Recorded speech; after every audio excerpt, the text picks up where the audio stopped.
Allah kita akan mengangkat tema tentang jallalah atau binatang yang diberi makanan dengan kotoran. Kotoran di sini mencakup bangkai, kemudian juga kotoran yang najis, kotoran manusia atau kotoran apapun. Juga mencakup semua makanan yang dilarang untuk dikonsumsi oleh manusia.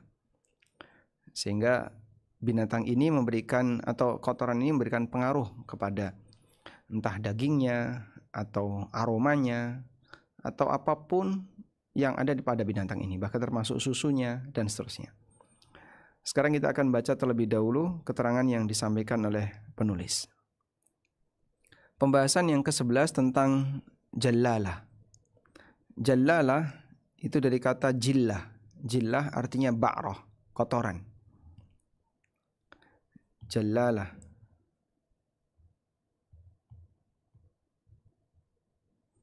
dari kata jillah, artinya kotoran. Disebut jallalah berarti kita sudah bisa paham korelasinya. Dia adalah binatang yang diberi makan dengan jillah atau yang mengkonsumsi jillah, baik diberi atau makan sendiri. Selanjutnya, bagaimana status hukum untuk jallalah? Waradan nahyu an rukubil jallalah. Terdapat larangan untuk menunggangi binatang jallalah. Wa akli lahmiha, makan dagingnya. Wa syurbi labaniha, atau minum susunya. Fa'ani ibn Abbas radhiyallahu anhu maqal, dari Ibnu Abbas radhiyallahu anhu beliau menceritakan, Naha Rasulullah sallallahu alaihi wasallam an syurbi labanil jallala. Rasulullah sallallahu alaihi wasallam melarang minum susu jallala. Hadis riwayat Al-Khamsah illa Ibnu Majah. Diriwayatkan oleh Al-Khamsah kecuali Ibnu Majah. Ada rumus yang dibuat oleh Al-Hafidh Ibnu Hajar. Dan kemudian rumus ini disetujui oleh banyak ulama sehingga dipakai oleh para ulama generasi setelahnya. Dengan menyebutkan angka, rawahul arba'ah, rawahul khamsah, diriwayatkan oleh imam yang 4, diriwayatkan oleh imam yang 5, diriwayatkan oleh imam yang 6, rawahus sittah. Dan beliau jelaskan di awal dari kitab Bulughul Maram apa yang dimaksud rawahul khamsah, apa yang dimaksud dengan rawahus salasah. Yang dimaksud dengan diriwayatkan oleh 5 imam di sini adalah 4 ashabus sunan dan Imam Ahmad. 4 ashabus sunan dan Imam Ahmad.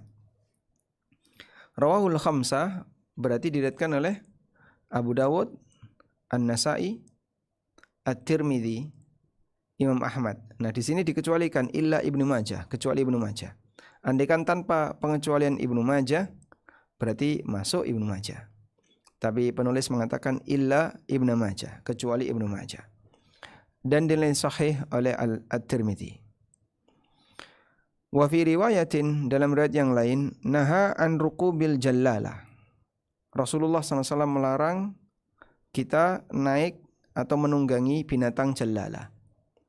Seperti onta tapi makan bangkai, atau keledai tapi makan kotoran. Dan sangat mungkin itu terjadi. Maka onta dan keledai ini tidak boleh ditunggangi. Rawahu Abu Dawud, hadis riwayat Abu Dawud. Wa an Amr bin Shu'aib an abihi an jaddi radhiyallahu anhu. Dari Amr bin Shu'aib, dari ayahnya, dari kakeknya. Amr bin Shu'aib dari ayahnya, dari kakeknya. Kita tulis di sini.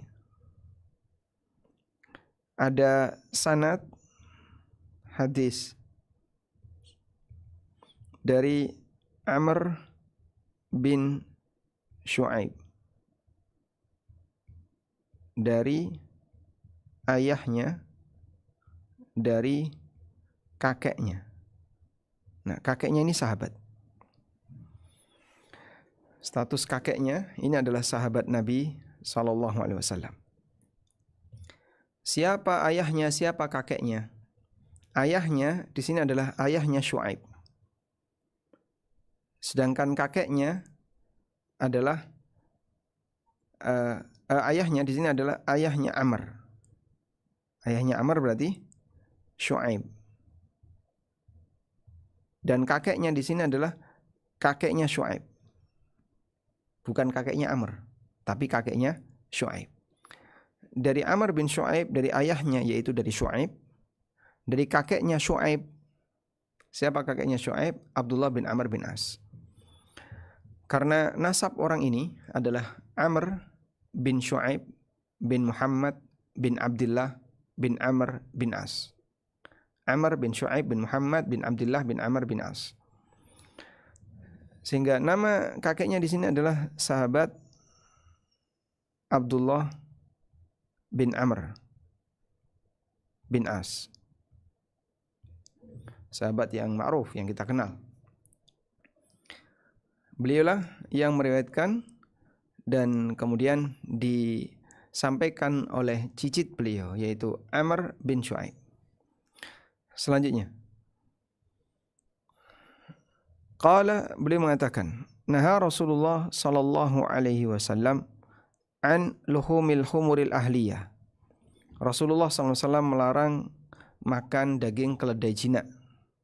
Wa anil jallalah, dan dari daging jallalah. Wa an rukubiha, enggak boleh menunggangi jallalah. Wa akli luhumiha, dan tidak boleh makan daging jallalah. Keledai itu ada keledai liar dan ada keledai jinak. Ini disebut dengan al-himar al-wahshi. Sedangkan ini disebut dengan al-himar al-ahli. Untuk keledai liar adalah zebra. Keledai jinak ya, keledai yang kita kenal. Ya. Dan bukan kuda ya, keledai itu beda dengan kuda. Mungkin Anda bisa lihat di gambar al-himar. Nah, seperti ini gambar keledai, dan ini beda dengan kuda. Selanjutnya, himar wahshi hukumnya halal. Zebra ini halal, sedangkan himar ahli hukumnya haram. Dan ini diharamkan oleh Nabi SAW belakangan ketika peristiwa Khaybar. Selanjutnya, rawahu Ahmad wan Nasa'i wa Abu Dawud. Diriwayatkan oleh Imam Ahmad, An-Nasa'i dan Abu Dawud. Apa definisi jallalah?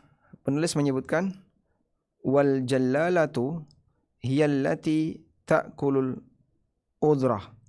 Jallalah adalah binatang yang makan kotoran, baik onta, sapi, kambing, ayam, ya, atau bebek atau yang lainnya. Hatta yataghayyara rihuha, sampai aromanya itu berubah, sehingga ini bau bangkai, baunya bau kotoran, keringatnya itu sampai mengeluarkan itu.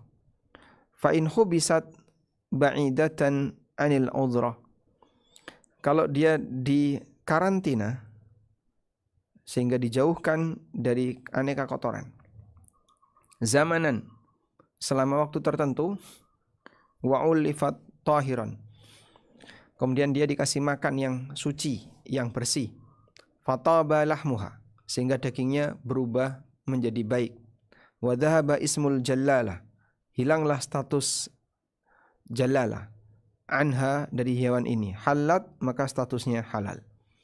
Lianna illatan nahi at-taghyiru wa qad zalat, karena alasan kenapa itu dilarang adalah adanya perubahan dari daging dan seterusnya, wa qad zalat, dan itu sudah hilang.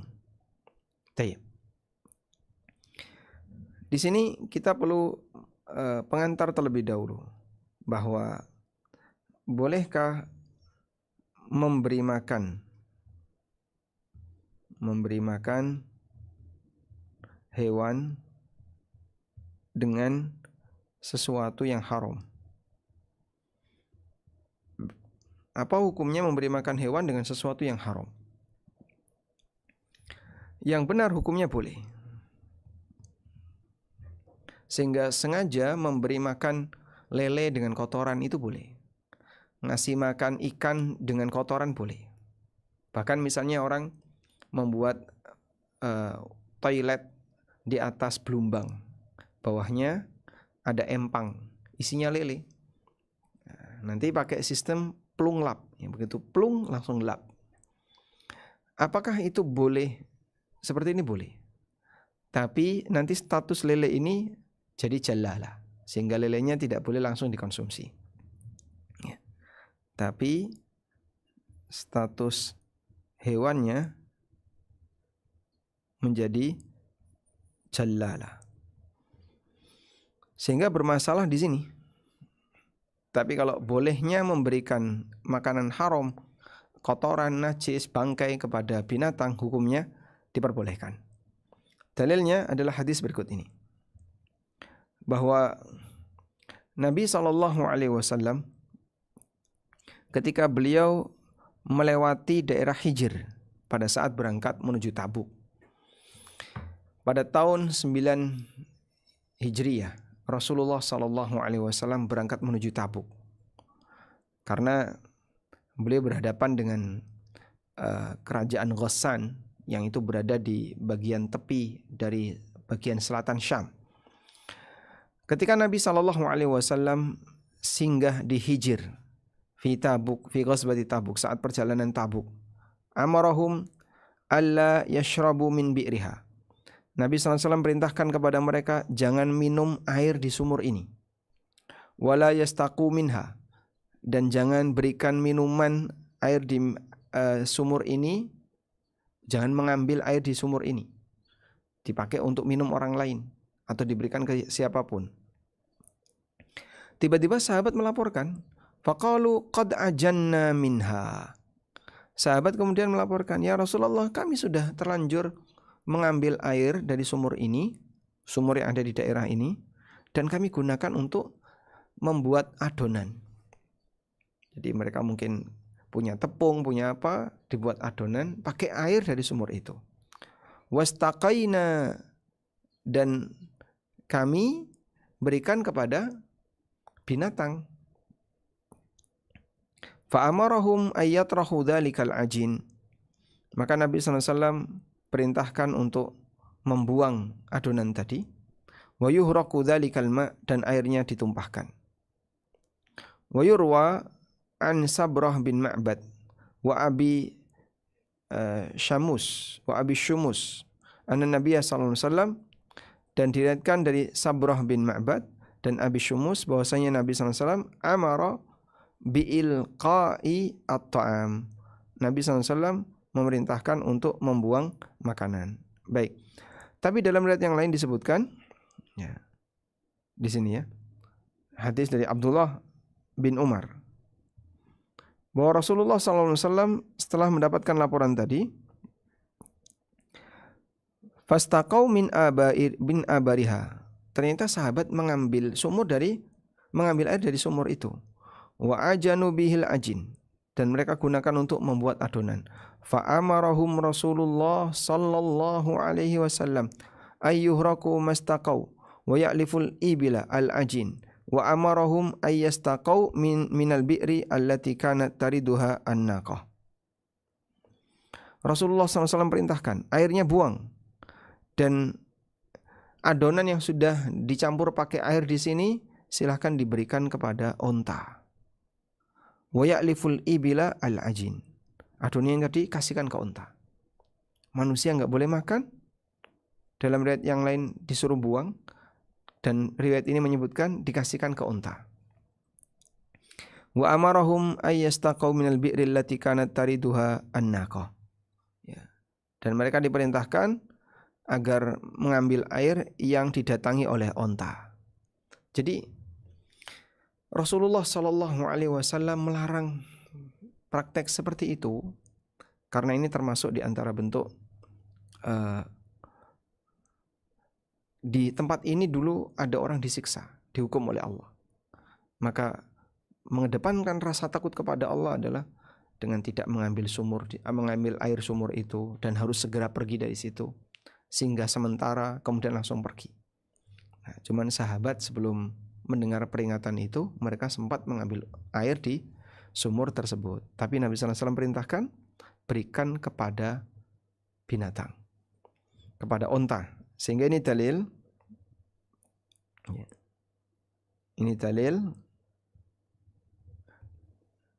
bahwasanya boleh memberi makan hewan dengan sesuatu yang haram, dengan bangkai, dengan kotoran, atau yang lainnya. Dan haram di sini adalah haram zatnya. Kalau haram cara mendapatkannya tetap nggak boleh, karena itu mendolimi orang lain. Haram zatnya.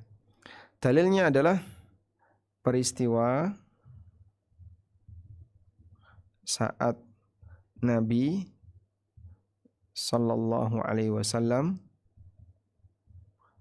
singgah di Hijr atau tempat kaum Tsamud yang dibinasakan oleh Allah. Di mana kaum Tsamud atau mereka para sahabat mengambil air dari sumur Hijr, lalu diperintahkan Nabi SAW untuk dikasihkan ke onta. Baik. Selanjutnya, hewan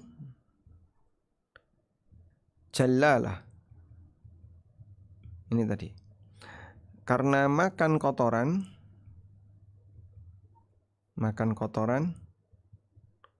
sampai berubah aromanya. Sampai berubah aroma, kemudian ada perubahan aroma, terutama aroma yang jadi indikator. Kalau dagingnya kan belum disembelih ya, maka dia sifatnya haram sementara hingga pengaruh aroma itu hilang.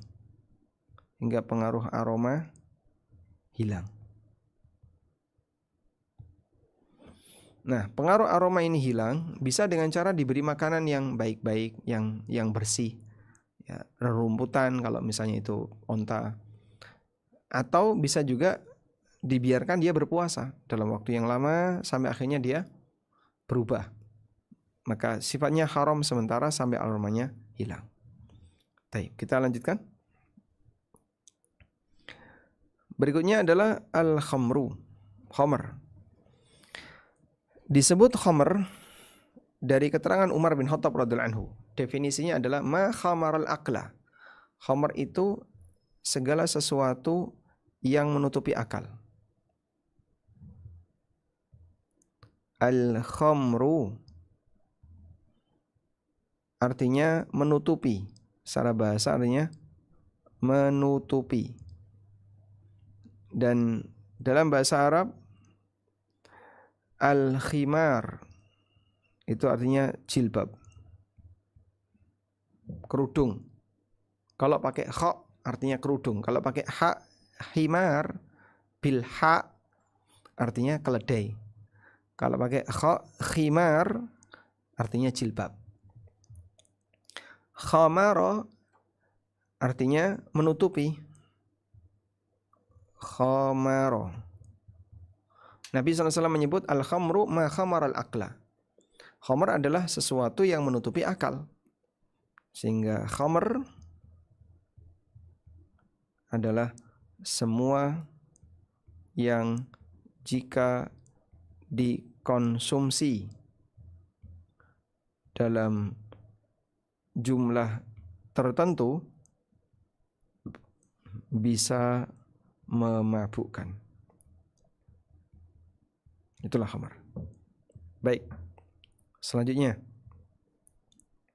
wa hiya najisatun inda jumhuril ulama. Statusnya najis menurut jumhur ulama. Liqaulillahi ta'ala, berdasarkan firman Allah Ta'ala, innamal khamru wal maisiru wal ansab wal azlam rijsun min amali syaitan. Sesungguhnya khamr, judi, al-ansab, berhala, wal azlam adalah rijs. Al-azlam mengundi nasib. Adalah rijs min amali syaitan, perbuatan setan. Rijsun artinya najis. Baik, tapi najis di sini lebih tepatnya adalah najis maknawi. Najis atau rijis. Ada dua.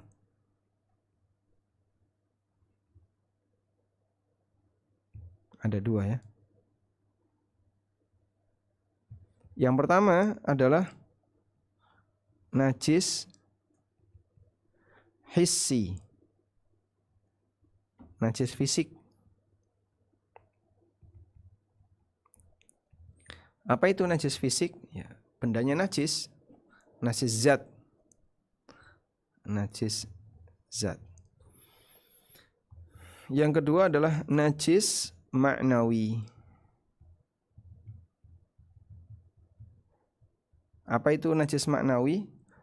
Sesuatu yang disebut najis tapi secara zatnya suci. Disebut najis.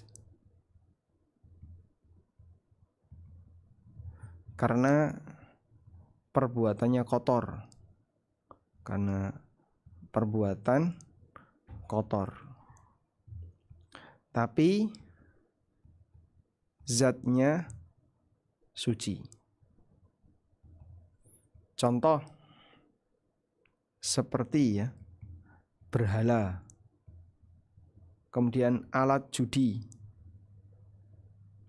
Maka Allah Subhanahu wa taala mengatakan innamal khamru wal maisir, sesungguhnya khamr dan judi.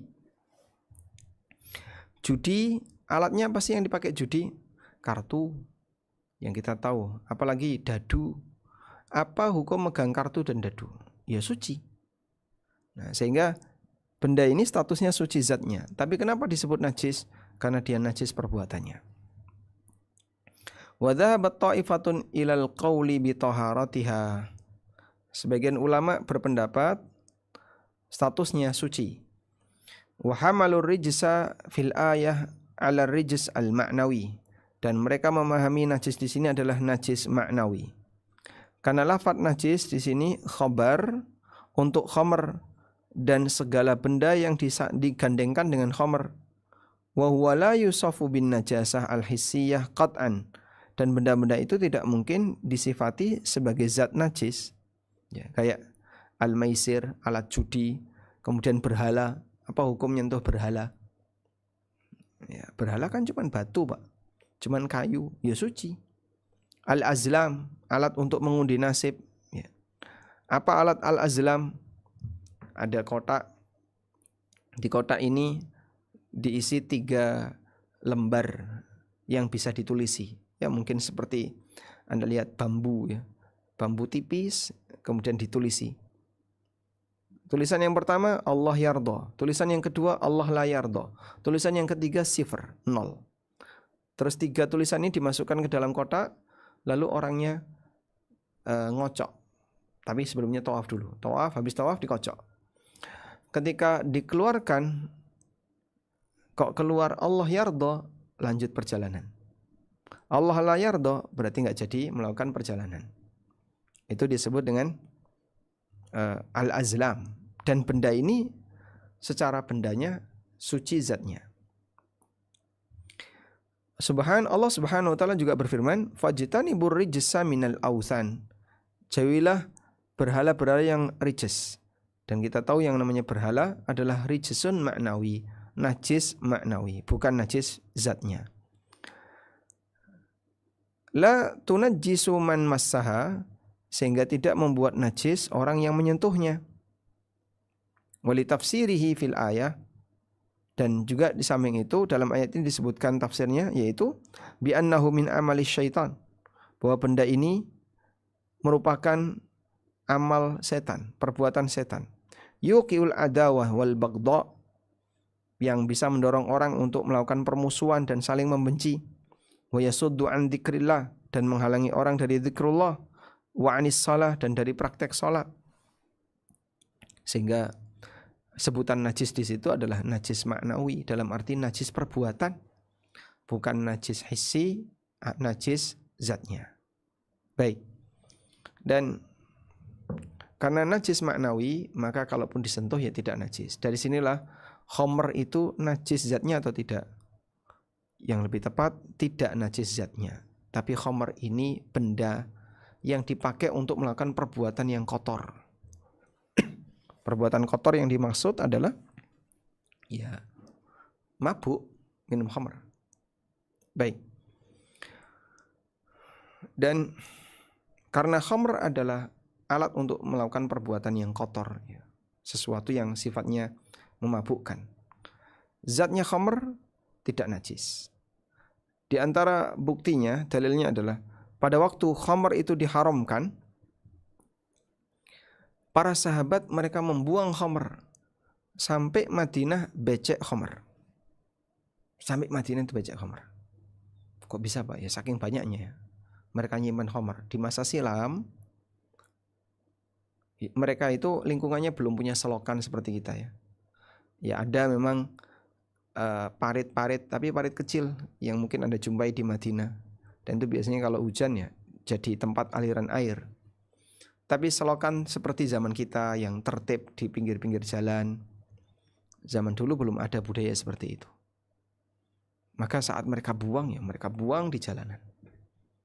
Karena khamr ini mungkin agak lengket sehingga susah terserap tanah 100%, sehingga Madinah becek dengan khamr.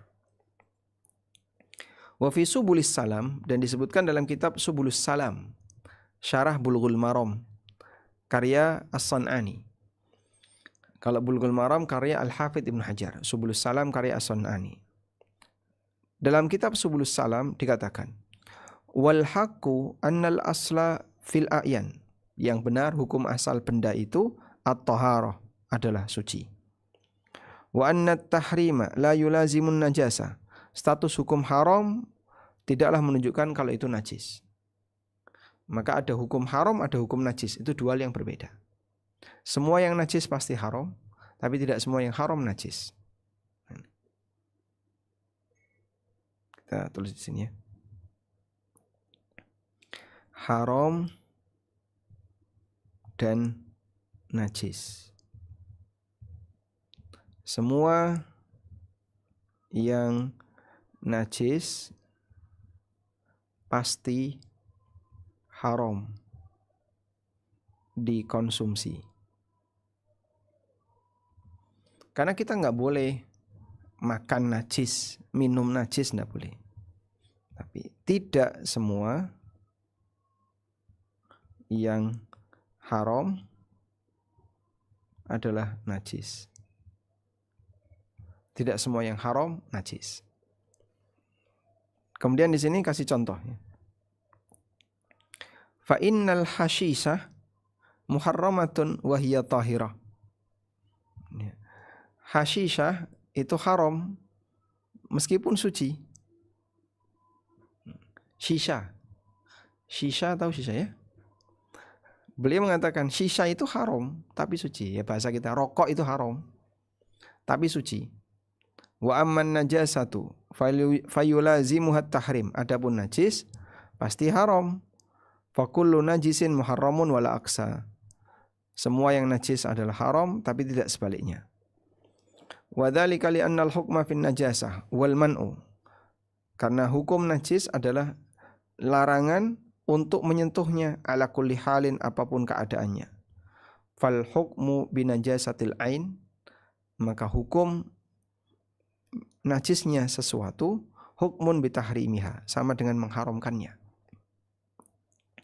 Bi khilafil hukmi bitahrim, beda dengan hukum mengharamkan benda. Ini haram, belum tentu najis. Racun itu haram, tapi tidak najis. Karena membahayakan. Fa innahu yahrumu lubsul hariri wadh-dhahab. Haram untuk memakai cincin dan sutra bagi laki-laki. Wa huma tahirani daruratan syar'iyyan wa ijma'an. Dan semua orang tahu secara hukum syar'i bahwasanya emas dan sutra adalah suci berdasarkan ijma' kaum muslimin.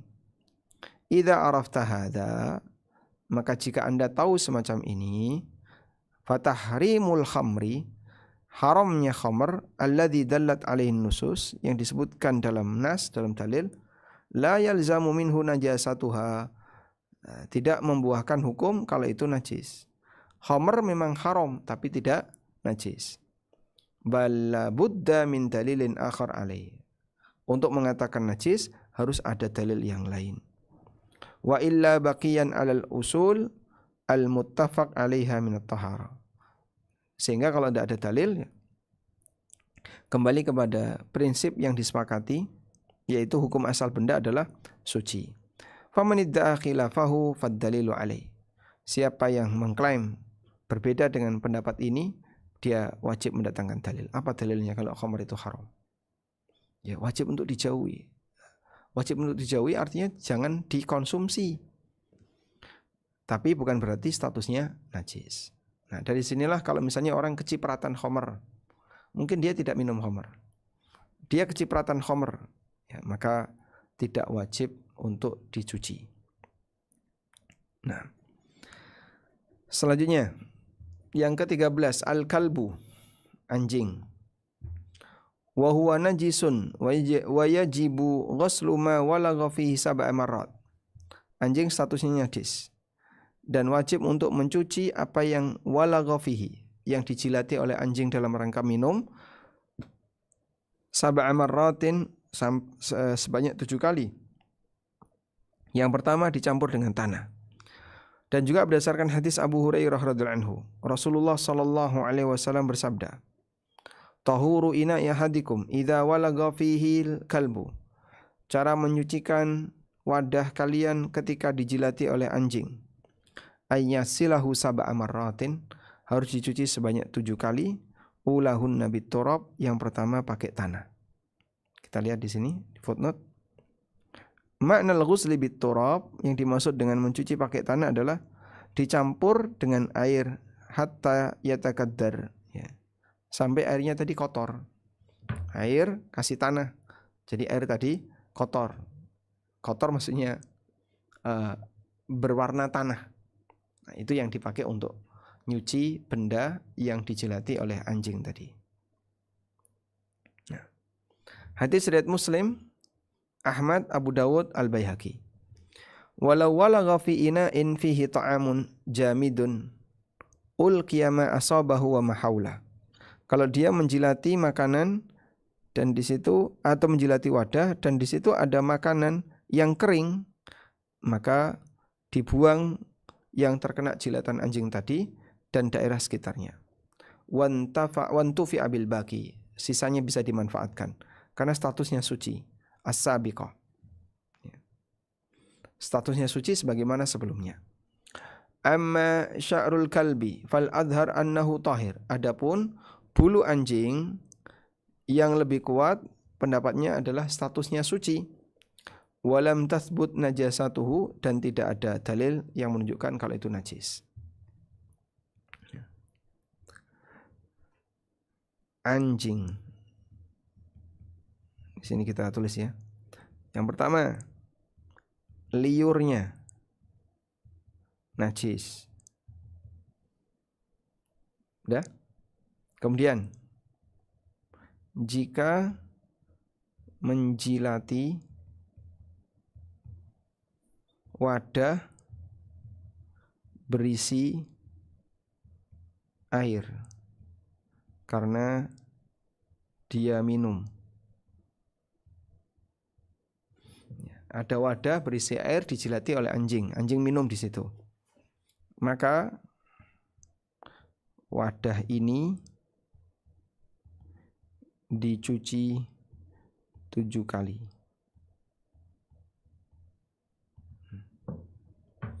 Wadah ini dicuci 7 kali. Kalau wadahnya nggak dipakai, Pak, ya nggak usah dicuci, nggak dipakai. Misalnya, ini memang wadah khusus untuk anjing, ya sudah biarin aja. Tapi kalau mau dipakai oleh manusia, di masa silam kan wadah itu langka. Sehingga orang punya wadah, terus ada airnya, ternyata anjing minum di situ. Loh, ini kan wadah dipakai juga, dipakai masak, dipakai makan orang. Maka cara mencucinya adalah dengan dicuci 7 kali. Jadi di sini hanya berlaku untuk wadah berisi air yang diminum anjing. Baik. Tapi kalau benda kering yang lainnya, jika menjilati benda kering, maka tidak perlu dicuci. Maka tidak perlu, dicuci sekali. Dicuci sekali seperti najis pada umumnya. Seperti najis pada umumnya. Kenapa Pak kok dicuci sekali seperti najis pada umumnya? Ya karena apa? Status najis berat atau najis besar ini hanya berlaku untuk jilatan anjing yang menjilat saat minum. Walagal kalbu, apabila anjing itu walaga. Baik. Sekarang kita beralih ke berikutnya. Yang kedua adalah keringat dan badan. Ini najis. Namun tidak sampai najis mughaladhah. Sehingga najis mughaladhah di sini cuma satu ini ya, disebut najis berat mughaladhah. Lalu yang ketiga, kalau kotoran jelas najis. Bulu. Di sini ada dua pendapat. Ada yang mengatakan suci dan ada yang mengatakan najis. Dan wallahu alam yang lebih tepat ini. Lebih kuat, lebih sahih. Karena dulu para sahabat terbiasa bersinggungan dengan anjing yang dominan atau kemungkinan kuat bulunya itu rontok. Ya, kita lihat di sini ya. Kanal kilab fi zamanin Nabi sallallahu alaihi wasallam.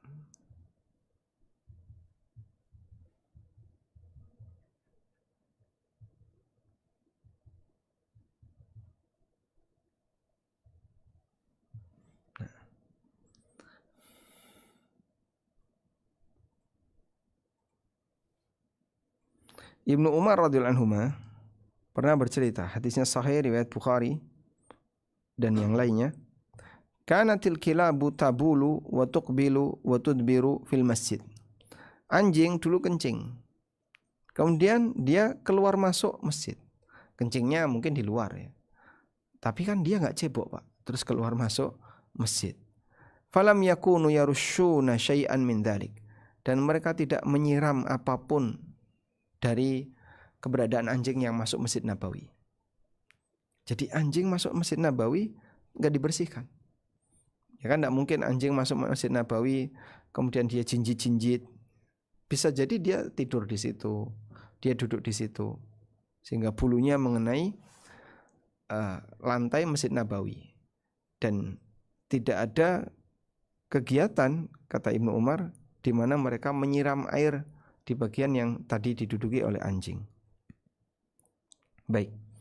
Sehingga di sini dalil hadisnya sahih riwayat Bukhari bahwasanya bulunya anjing yang lebih tepat adalah tidak najis.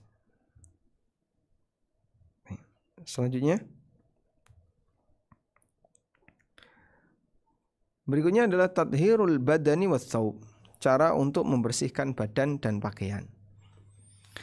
Ats-thawbu wal badan idza asabathuma najasatun. Pakaian dan badan apabila terkena najis, yajibu ghusluhuma, maka wajib untuk dicuci. Bilma, dengan menggunakan air, hatta tazula anhuma, sampai najisnya hilang. In kanat mar'iyatan kaddam, apabila najis itu bisa dilihat seperti darah. Fa in baqiya ba'dal ghusli atharun, ketika sudah dicuci masih ada sisanya dan bekasnya, yasyukku zawaluhu, yang kesulitan untuk dihilangkan. Fa huwa ma'fuun anhu, maka statusnya dimaafkan. Fa illam takun mar'iyatan, tapi kalau tidak bisa dilihat seperti air kencing, fa innahu yuktafa bi ghuslihi walau marratan wahida, maka cukup untuk dicuci meskipun sekali. Dari Asma bintu Abi Bakar radhiyallahu anhuma, qalat, beliau mengatakan, Ja'at imra'atun ilan Nabi sallallahu alaihi wasallam. Datang seorang wanita menghadap Nabi sallallahu alaihi wasallam. Faqalat, lalu wanita ini mengatakan, Ihdana yusibu thawbaha min damil haid. Di antara kami ada yang pakaiannya terkena darah haid. Kaifa tasna'u? Apa yang harus dilakukan? Faqala, beliau bersabda, tahuttuhu, thumma taqriduhu bil ma', thumma tandahuhu, thumma tusalli fihi. Kau bisa ngucek, kau bisa kerik, kemudian disiram air, kemudian kau bilas, ya, dikucek kemudian bilas, thumma tusalli fihi. Setelah itu silahkan dipakai sholat. Hadis muttafaqun alaih. Wa idza asabat an-najasah. Dan ini menunjukkan bahwasanya keberadaan najis yang nempel di pakaian wanita, keberadaan darah haid yang nempel di pakaian wanita, ketika masih ada bekasnya dan itu nggak bisa hilang, ditoleransi oleh Nabi Shallallahu Alaihi Wasallam. Kemudian ketika najis itu mengenai bagian bawah dari pakaian wanita, tutahhirul ardu, maka bisa disucikan dengan tanah setelahnya. 5 ruya, berdasarkan riwayat bahwasanya anna mar'atan qalat li Ummi Salamah. Ada seorang wanita yang bertanya kepada Ummu Salamah radhiyallahu anha, Inni utilu dhaili wa amshi fil makanil qadir. Pakaian bawahku itu panjang dan aku berjalan di tempat yang kadang ada kotoran. Faqalat laha, kemudian Ummu Salamah mengatakan, qala Rasulullah sallallahu alaihi wasallam. Rasulullah sallallahu alaihi wasallam bersabda, yutahhiruhu ma ba'da. Dia akan dibersihkan oleh gesekan tanah berikutnya. Hadis riwayat Ahmad, Abu Dawud dan yang lainnya. Masya Allah. Dan ini menunjukkan kebiasaan orang masa silam, di mana masyarakat di masa silam, mereka atau para wanita sudah terbiasa bajunya itu sampai mengenai tanah. Ya, sampai ada pertanyaan seperti ini. Nah, terus kalau kena najis gimana? Nanti ketika dia jalan kena tanah berikutnya jadi suci. Wallahu a'lam. Baik. Taib, coba kita break sejenak ya.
Alhamdulillah wassalatu wassalamu ala Rasulillah. Kita lanjutkan.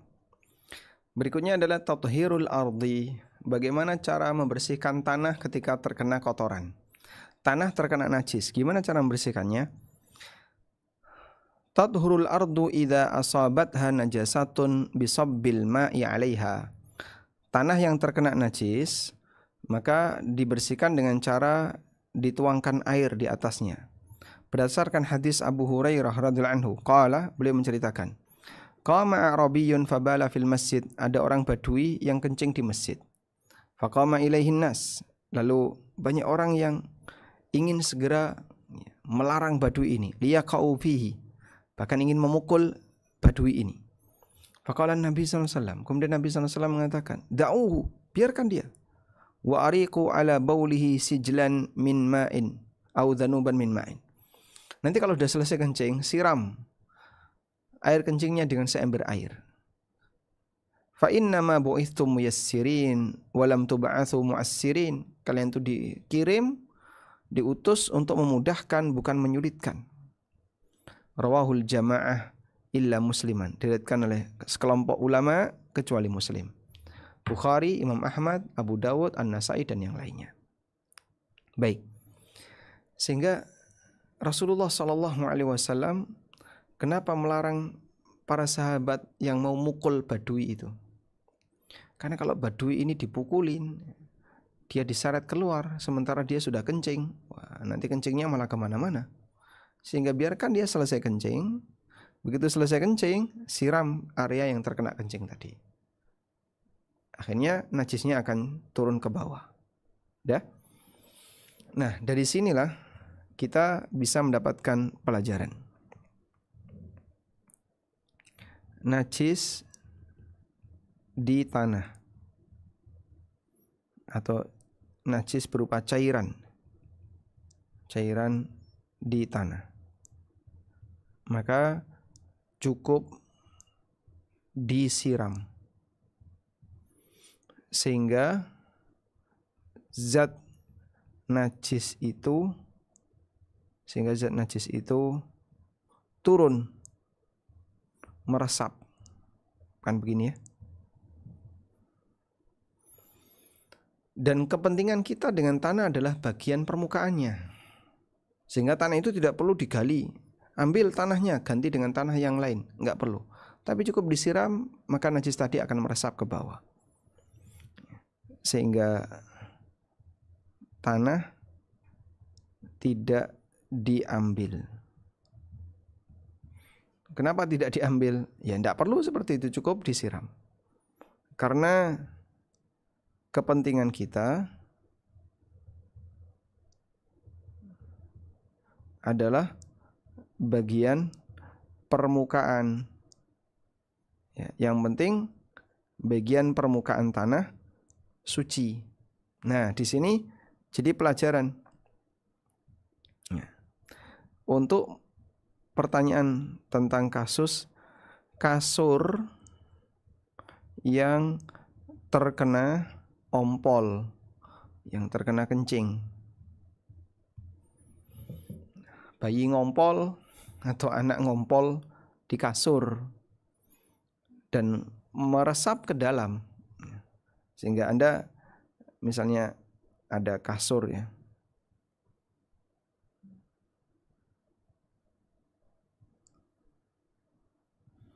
Caranya gimana biar kasur ini bisa suci? Kepentingan kita adalah di bagian permukaan. Ketika dia disiram dengan air lalu meresap ke bawah, maka permukaannya suci. Wah, nanti bisa naik lagi Pak najisnya Pak. Gimana kok naik lagi? Oh, kan kapilaritas.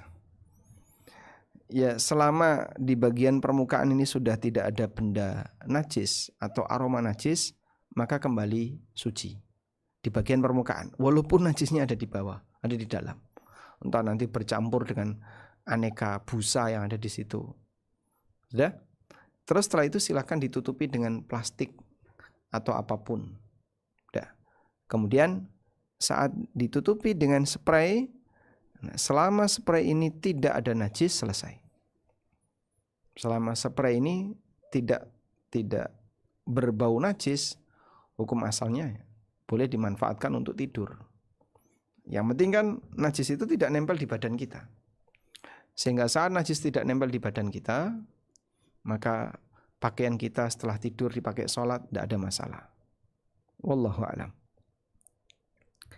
Kemudian di sini juga penulis mengatakan wa tathuru aidan bil jafaf, juga bisa menjadi suci dengan kering.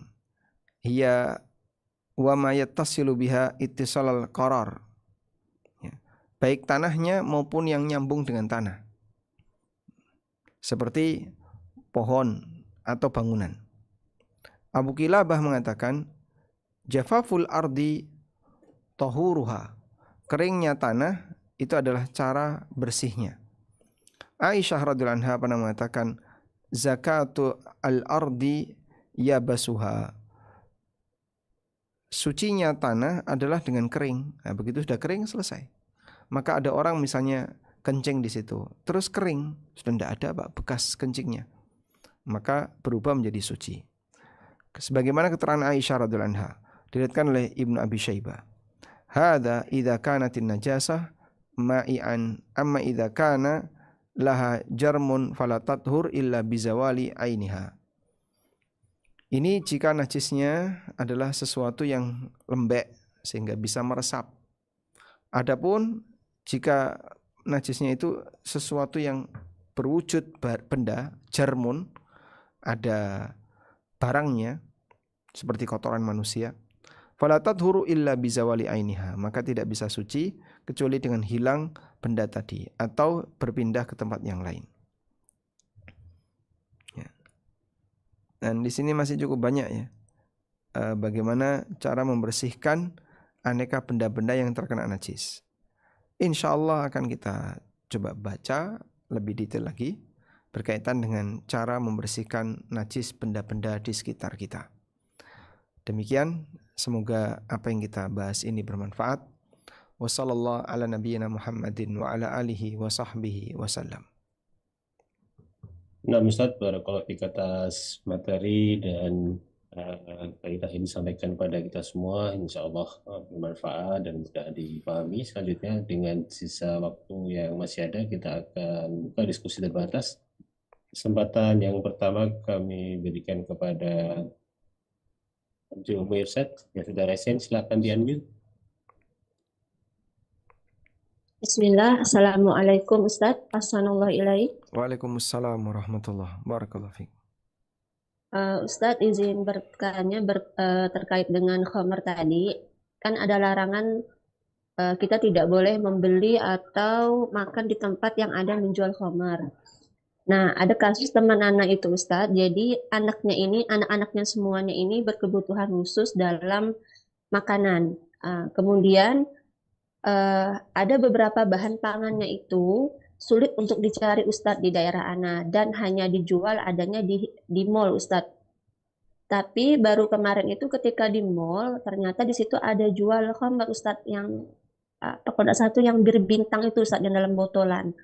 Nah, bagaimana Ustadz hukumnya jika ia tetap membeli di situ dikarenakan di tempat lain nggak ada jual Ustadz? Syukron jazakallah khairan. Baik, yang dilarang adalah seperti yang disebutkan dalam hadis berikut ini. Anda lihat ya. Nabi SAW pernah bersabda dalam hadis dari Umar bin Khattab radhiyallahu anhu, Rasulullah SAW mengatakan, "Man kana yu'minu billahi wal yaumil akhir, fala yaq'udanna ala ma'idatin yudaru 'alaiha al-khamru." Siapa yang beriman kepada Allah dan hari akhir, janganlah dia duduk di hidangan makanan yang khamr diedarkan, khamr dikelilingkan di situ. Sehingga kalau dalam satu meja ada khamr, kita tidak boleh duduk di situ. Walaupun kita nggak minum. Yang minum teman-teman saya nggak ikut minum. Ya kamu kenapa duduk di sini? Harusnya pindah. Sehingga yang nggak boleh adalah makan di tempat dan di situ ada hidangan khamr. Tapi kalau kita tidak makan di tempat, kita cuma beli take away, apalagi cuma di swalayan ya. Sehingga khamrnya bukan untuk diminum di situ, tapi khamrnya untuk dibawa pergi, ya dibeli sebagaimana orang beli rokok, bukan diminum di situ. Maka kita pun beli barang di situ, hukumnya tidak masalah. insya Allah boleh saja model kayak tadi, sehingga beritahukan kepada teman Anda boleh masuk ke swalayan tadi, walaupun di swalayan itu menjual minuman keras. Karena dalam hal ini yang Anda beli adalah barang yang halal, walaupun penjualnya juga menjual barang yang haram. Wallahu alam. Nah, Ustaz Barakallahu Fiik, insya Allah jelas yang bisa dipahami. Masih yang resen kami berikan kesempatan selanjutnya Ibu Dina dari Jakarta. Silakan di-unmute. Assalamualaikum warahmatullahi wabarakatuh, Ustadz. Waalaikumsalam warahmatullahi wabarakatuh. Afwan mau tanya, tadi kan ada masalah anjing ya Ustadz, najis anjing. Bagaimana dengan kucing Ustadz? Kebetulan saya rescue kucing, jadi kadang suka gendong bulunya, terus ada yang suka mungkin bekas, ada yang kencing, mungkin saya bersihinnya hanya menggunakan tisu basah, lalu dilewatin. Apa ada yang khusus untuk menghilangkan najisnya dari kucing tersebut, Ustadz? Afwan. Nah, yang perlu kita pahami bahwasanya interaksi manusia dengan binatang itu sudah terjadi sejak masa silam di zaman Nabi SAW. Dan tidak ada riwayat yang mengatakan bahwa binatang setelah buang air diceboki manusia, itu tidak ada. Maka kucing maupun binatang apapun ketika buang air, selesai buang air, ya mereka mengatur sendiri bagaimana cara mereka buang air. Terus kembali hukum asal badannya suci. Sehingga andai kan ada kucing di sekitar kita yang tidak pernah kita ketahui dia cebok atau tidak, ya hukum asalnya tidak wajib untuk kita ceboki. Terus gimana Pak? Kita menyentuh bulunya, gendong kucing, itu statusnya suci. Kita lihat di sini ya. Dari Abu Qatadah Al-Harith bin Rib'i, beliau pernah menyampaikan, innahu alaihi salatu wassalam qala fil hirra. Nabi SAW pernah bersabda tentang kucing, innaha laysat binajasin, kucing itu tidak najis. Innaha minat tawafina alaikum awit tawafat. Kucing itu binatang yang banyak berkeliaran di tengah kalian. Sehingga karena banyak berkeliaran di tengah kalian, maka status kucing ini tidak najis. Mau digendong, mau dielus-elus, teman tidur, tidak masalah. Nah, tapi kan dia kalau kencing gimana? Asal nggak kena kencingnya boleh. Kan dia nggak cebok, mana ada binatang cebok. Dan Anda tidak perlu nyeboki binatang itu, sebagaimana layaknya manusia. Begitu dia selesai kencing, mungkin dia kering, di area duburnya kering, selesai. Manusia tidak berkewajiban harus menceboki kucing, ayam, atau yang lainnya. Wallahu a'lam. Nah, Barakallahu Fiik, insya Allah juga menjawab pertanyaan salah satu jamaah yang ada di kolom chat terkait dengan kucing. Selanjutnya kami berikan kesempatan Ibu Naim Rizky, bisa diambil. Assalamualaikum Ustaz. Barakallahu fiik. Menghormati Ustaz dan syukur pada panitia. Ustaz, yang mau Anda tanyakan ini Ustaz, kalau misalkan kita lagi sholat itu suka ada bunyi-bunyi yang di perut itu, tapi itu tuh tidak ngelewatin dari dubur kita, tapi itu apakah harus basah atau gimana ya Ustaz?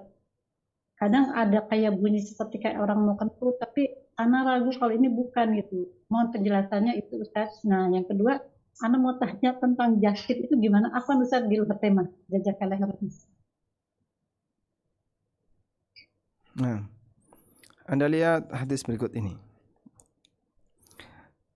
Rasulullah sallallahu alaihi wasallam pernah mendapatkan laporan annahu syaka ila Rasulillah sallallahu alaihi wasallam ar-rajulu alladhi yukhayyalu ilaihi annahu yajidu syai'a fis salah. Ada seorang yang mengadu kepada Nabi sallallahu alaihi wasallam. Dia itu seolah-olah selalu seperti ada sesuatu dalam salat. Seperti ngentut, seperti krul-krul di perut, ya, seperti ada sesuatu di perut. Faqala, kemudian Nabi SAW mengatakan, la yanfatil hatta yasma'a sautan aw yajida rihan. Jangan batal sampai betul-betul ngentut. Dan salah satu buktinya adalah sampai keluar angin atau dia mencium bau. Nah, maka sampai ada suara atau mencium bau. Maka kalau tidak ada ini ya nggak usah digubris. Intinya kalau nggak ngentut nggak usah digubris. Dan ini adalah jawaban Nabi SAW untuk orang yang terkena penyakit was-was. Bagi orang yang terkena penyakit was-was seolah-olah tiap sholat ngentut, maka jangan digubris. Anda wudhu, sholat, kayaknya tadi kok saya ngentut, nggak usah digubris. Itu cuman was-was. Tapi, kok masih tapi, nggak usah digubris. Terus gimana? Kok terus gimana? Nggak usah digubris. Kalau mau sembuh, satu, jangan digubris. Insya Allah was-was itu sembuh. Wallahu a'lam. Nah, kalau misalnya bisa dipahami, Ibu Nandang. Yang just tip itu gimana ya? Just tip satu lagi, mohon penjelasannya. Soalnya sekarang lagi ada PJR itu apa? PRJ apa? Peran Raya Jakarta. Banyak yang just tip, Ustaz, mohon Ustaz. Afwan di Baik, saya sarankan Anda untuk nonton di ANB Channel, cari saja judulnya Just Tip. Ada banyak sekali kajian tentang Just Tip yang sudah kami sampaikan. Dan ada banyak skema untuk Just Tip. Kajian tentang Just Tip, makan waktu bisa lebih dari setengah jam. Mungkin Anda bisa tonton Just Tip di ANB Channel. Insya Allah cukup lengkap. Syukran Ustaz. Nah, insya Allah sangat jelas. Silakan Ibu menyimak di ANB Channel, bisa dicari kemudian Just Tip. Selanjutnya Ibu Dewi Mulatifah, silakan di unmute. Assalamualaikum Ustaz. Waalaikumsalam warahmatullahi wabarakatuh. Alhamdulillah antum dan keluarga. Ustaz mau tanya, ini terkait afwan kalau bahasanya kurang sopan, pipis. Kan kalau ibu hamil itu sering keluar pipis Ustaz. Pada saat sholat, pipis itu terkadang ana rasa itu keluar. Terus bagaimana solusinya Ustaz? Dalam kondisi ketika tidak bisa ditahan, tiba-tiba keluar sendiri misalnya. Dan Anda sudah berusaha kayaknya sudah pipis sebelum sholat, tapi ketika sholat seperti keluar sendiri. Mungkin karena dorongan janin, sehingga membuat pipis itu keluar. Kalau seperti itu terus, setiap kali hamil selalu kayak gitu, maka silahkan pakai diapers. Sehingga Anda bersuci, ya, kemudian wudhu, pakai diapers, sholat. Nanti di tengah sholat kok keluar pipis, nggak usah digubris. Nah, sehingga nanti kalau sholat lagi pakai diapers baru lagi. Oh, Masya Allah Pak, jadi boros diapers. Anda bisa gunakan 3 waktu. Zuhurnya ditunda sampai mendekati asar, lalu nanti gunakan 1 diapers. Kemudian sholat zuhur selesai, nyambung asar. Zuhur selesai, tunggu sebentar, terus asar. Jadi misalnya kalau di Jogja, asar jam 3, maka Anda bisa sholat zuhur jam 3 kurang 10. Sudah? Lalu selesai sholat, masuk asar. Terus asar, sholat dengan 1 diapers tadi. Nah nanti maghrib sama isya, maghribnya ditunda mendekati isya, 1 diapers. Subuh 1 diapers lagi. Ini jika selalu kayak gitu ya, selalu kencing terus. Tapi kalau cuman kadang-kadang Pak, kalau kadang-kadang sih nggak usah pakai diapers. Ya cukup Anda ulang saja. Kok rasanya ada kencing dan ternyata terbukti keluar, Anda cukup ulang saja. Tapi kalau selama hamil, terutama hamil tua ya, di usia 7 bulan ke atas atau 8 bulan, ada seperti itu, nah berarti Anda butuh bantuan diapers. Wallahu a'lam. Nah, Ustaz, barakallahu fiik, insyaallah juga sangat jelas, bisa dipahami kita semua. Selanjutnya ada beberapa pertanyaan ini dari kolom chat. Saya coba pilih yang utama sesuai dengan tema. Ini ada yang menarik juga, Ustaz. Assalamualaikum Ustaz. Waalaikumsalam warahmatullahi wabarakatuh. Bagaimana hukumnya mencuci pakaian yang terkena najis di dalam mesin cuci? Dan bagaimana hukumnya juga mencuci pakaian dengan menggabungkan pakaian lain yang tidak terkena najis dan dengan pakaian yang terkena najis tadi dalam mesin cuci? Ada sebagian orang yang terkadang mengalami was-was seperti ini, sehingga sebelum mencuci pakaian yang terkena najis, bersihkan dulu najisnya di tempat yang lain, jangan dicampur dengan pakaian yang lain yang suci. Padahal kalau dia menggunakan mesin cuci dengan seperti yang kita tahu bagaimana proses mesin cuci ini membersihkan baju tadi ya, atau kain ini, diguyur air, dikocok-kocok, kemudian dibilas, kena sabun, dicuci lagi, diputar-putar, terus dibilas. Keluar najis itu tidak ada aromanya, tidak ada zatnya. Lain halnya kalau kena kotoran manusia ya, terus nempel di kain, ya, itu mungkin harus dibersihkan dulu, karena kalau enggak nanti dia nempel di mana-mana. Tapi kalau air kencing, dengan hanya disiram air, dia akan hanyut ke bawah. Sehingga saat dia disiram air, dicuci, digiling, nanti ketika keluar wangi kok. Cek baju yang lain, wangi juga. Ya berarti kan sudah nggak ada najis. Artinya mau dicampur, mau dipisah, sebenarnya sama saja. Karena kenyataannya najis itu hilang. Ya mungkin Anda bisa uji coba ya. Kena celana yang kena najis. Asal najisnya najis cairannya. Maka nanti ketika dicuci, kok selesai dicuci sudah tidak ada aroma najis, tidak ada pesing, tidak ada apa, berarti kembali suci. Wallahu a'lam. Nah, Ustaz, insyaAllah jelas, karena memang banyak sekali ada beberapa fenomena yang beda di masyarakat penggunaan mesin cuci pakaian najis ini, Ustaz. Selanjutnya, Ustaz, ini juga menarik ini. Assalamualaikum, Ustaz. Waalaikumsalam warahmatullahi. Bagaimana hukumnya memakan tanaman lalapan yang saat penanamannya diberi pupuk kotoran? Mohon mencerahkannya. Ada namanya ihalah an-najasah. Najis sudah berubah jadi yang lain. Bapak bisa bayangin kalau ada pohon mangga atau pohon kelapa tumbuh di kuburan. Wah, itu pupuknya apa, Pak? Wallahu a'lam. Apa mungkin dia juga akan makan mayit-mayit yang ada di sekitarnya? Ya, kita tidak tahu ya. Bisa jadi. Sehingga setelah mayit itu hancur, kemudian jadi air ya. Jadi air, lalu air itu kemudian keluar dari kain kafan. Kain kafannya kan nggak dikasih plastik.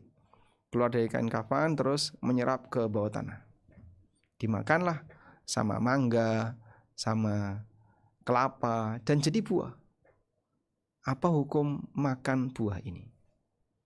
Ya, jawabannya halal. Karena yang dimakan buah. Terlepas pohon ini mungkin akarnya merambah kemana-mana, sampai makan kotoran misalnya.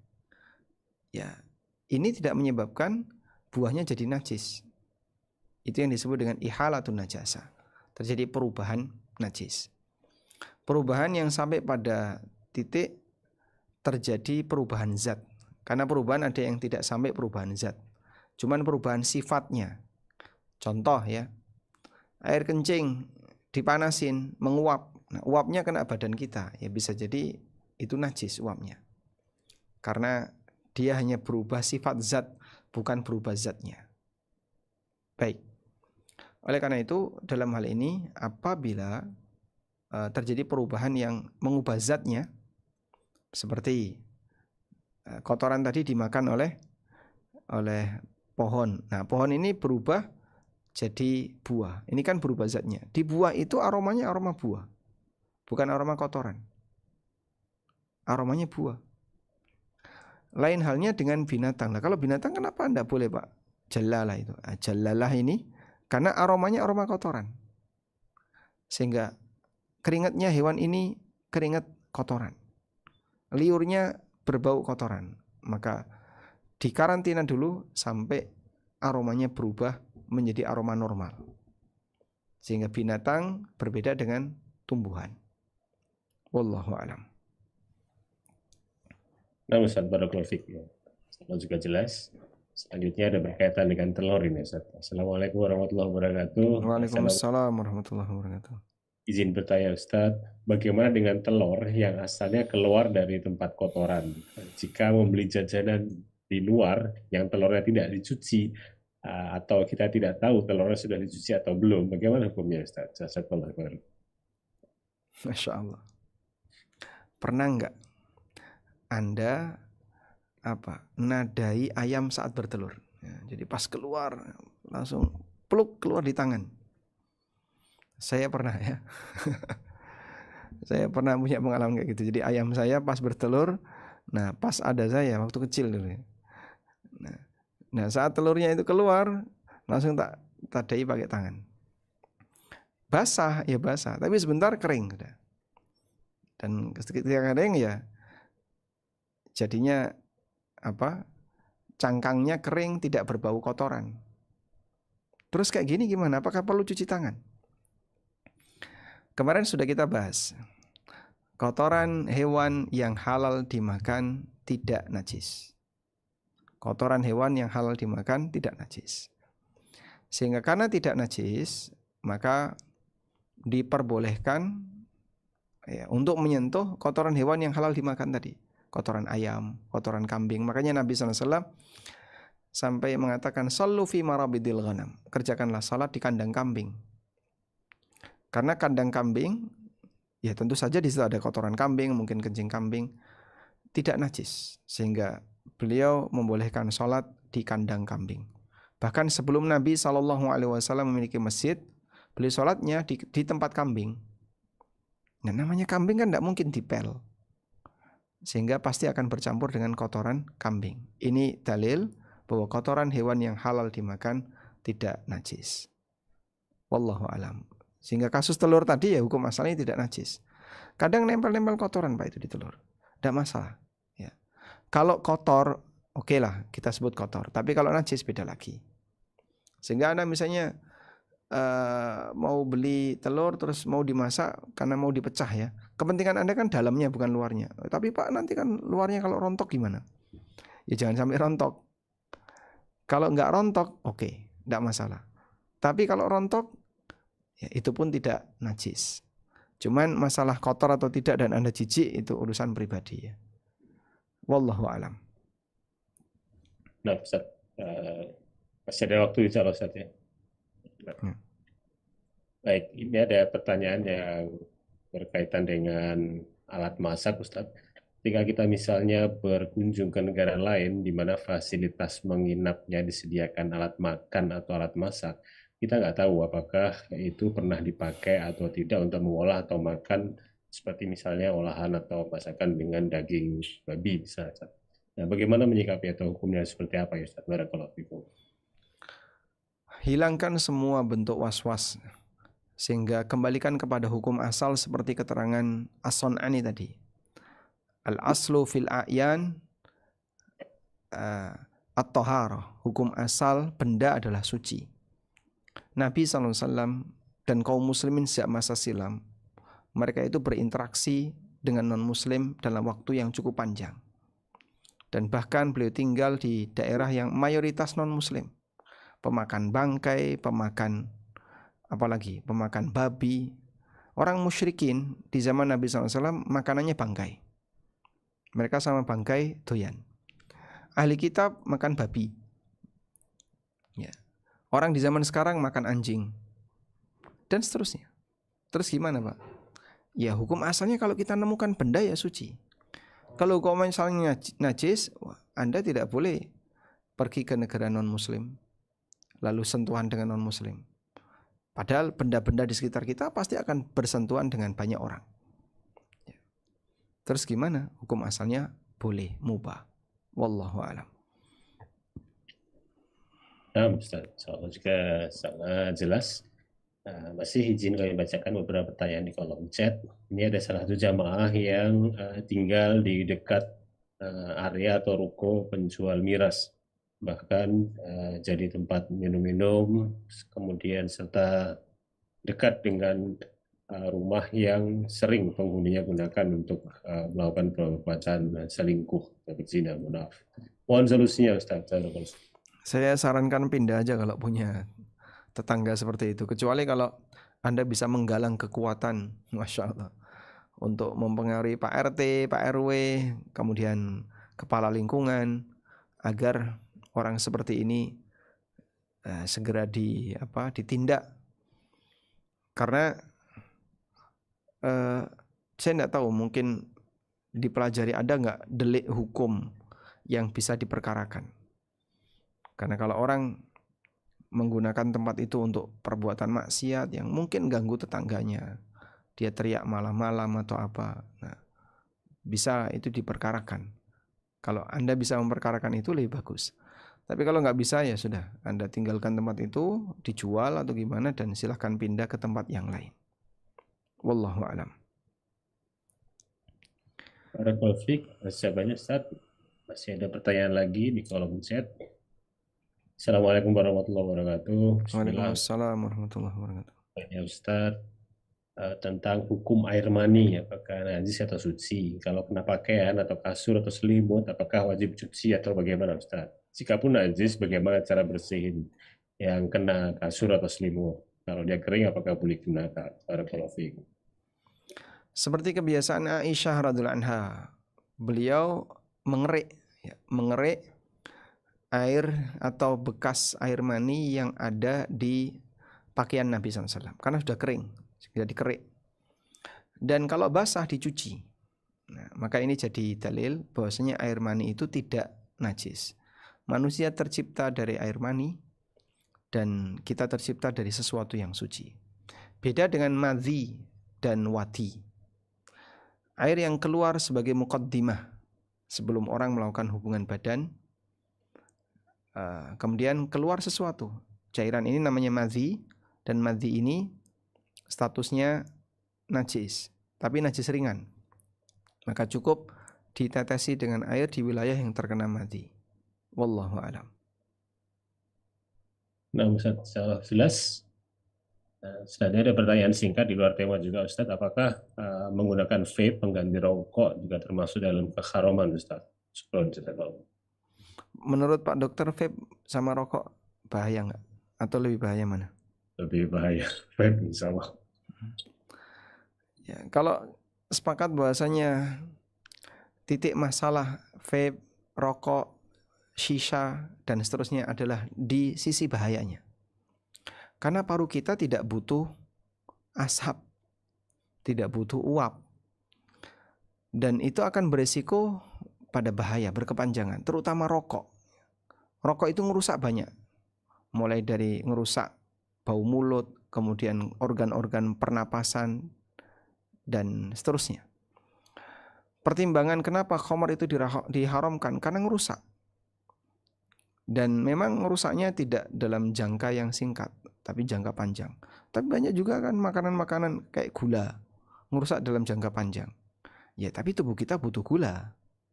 Walaupun sampai pada tingkatan tertentu nanti itu berbahaya. Cuman kalau asap, mana ada butuh tubuh asap? Kita butuh asap enggak? Oh, nanti diasepin tuh. Nanti jadinya ikan asap, ya. Tubuh kita tidak butuh asap. Memaksakan untuk memasukkan asap dan nanti akan masuk ke dalam sistem pernapasan, lalu ditangkap oleh darah, kemudian dikirim ke otak. Memang otak memberikan stimulus, seolah-olah dia menangkap sesuatu yang menenangkan dirinya karena pengaruh kafein. Kemudian nanti permukaan paru-paru jadi rusak sehingga otak sudah memberikan respon agar tidak butuh banyak oksigen dan seterusnya. Sampai jadi kebiasaan. Saat ada perubahan, orang jadi sakit. Ya, mungkin dokter lebih pintar menjelaskan ini. Tapi ini madarat besar. Karena madarat besar, maka statusnya haram. Jadi alasan haram vape, rokok, dan seterusnya adalah karena masalah kemadaratan. Dan itu disepakati oleh dunia.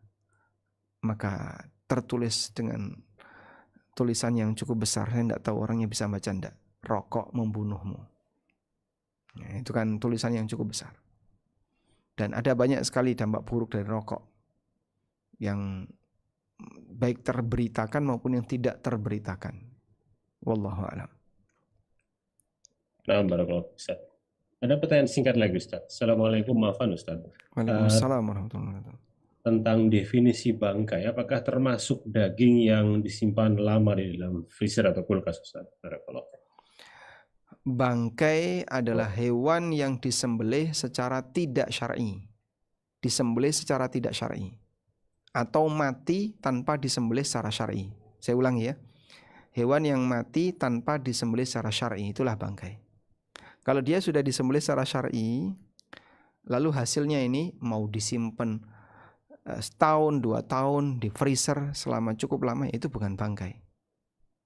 Tapi kalau masalah dagingnya sudah nggak sehat, mungkin karena keluar jamur atau sudah berwarna hijau. Kemarin saya sempat dikasih dari salah satu masjid, sudah warna hijau. Ternyata kurban kemarin dikasihkan hari ini. Hijau, akhirnya kita buang terpaksa. Wah, ini daripada nanti beracun. Itu pertimbangannya karena dia berbahaya, beracun. Bukan karena pertimbangan itu bangkai. Wallahu a'lam. Nah, barakallahu fiik, Ustaz. Ada 2 pertanyaan lagi, Ustaznya, di luar tema. Satu lagi tentang hukum waris, satu lagi berkaitan dengan Mungkin ini ada pertanyaan tentang memasak dengan menggunakan wine. ya, Apakah boleh dikonsumsi? Ustaz. Jadi itu mungkin menguap ya. Tapi begini, Allah Subhanahu wa taala perintahkan ketika membahas tentang masalah khamar, fajtanibuhu la'allakum tuflihun. Jauhilah khamar agar kalian beruntung. Allah perintahkan untuk menjauhi, dan Nabi SAW perintahkan fa'ahriku, tumpahkan, buang. Maka khamar tidak boleh digunakan untuk campuran makanan halal. Sehingga makanan halal dikasih khamar, terus dimasak, digoreng misalnya, menguap. Walaupun khamarnya nanti menguap, alkoholnya menguap, tetap tidak boleh. Dan kalau itu sudah dilakukan, buang semua. Karena dia bercampur dengan khamar. Walaupun khamar tidak sampai najis. Sehingga perintah untuk khamar itu dibuang, khamar itu dijauhi, jangan dicampur dengan makanan yang halal. Wallahu a'lam. Nah, Ustaz. Meskipun ada beberapa orang yang beralibi kan tidak memabukkan, kan sangat sedikit jumlahnya seperti itu, Ustaz. Tetap aja tidak boleh, Ustaz. Ya, kalau sudah bentuknya khamar, walaupun diminum sedikit tidak boleh, ya. Tapi ini harus dijauhkan, harus dihindari. Walaupun diminum sedikit tidak memabukkan, ya. Ini tetap harus dijauhi. Sehingga khamar sedikit nggak boleh disimpan. Nyimpan khamar nggak boleh. Baik. Kayaknya cukup, sekarang sudah 5:30. 1 menit lagi Jogja masuk waktu maghrib. Semoga apa yang kita bahas ini bermanfaat. Wassallallahu ala nabiyyina Muhammadin wa ala alihi wa sahbihi wasallam. Wa akhiru da'wana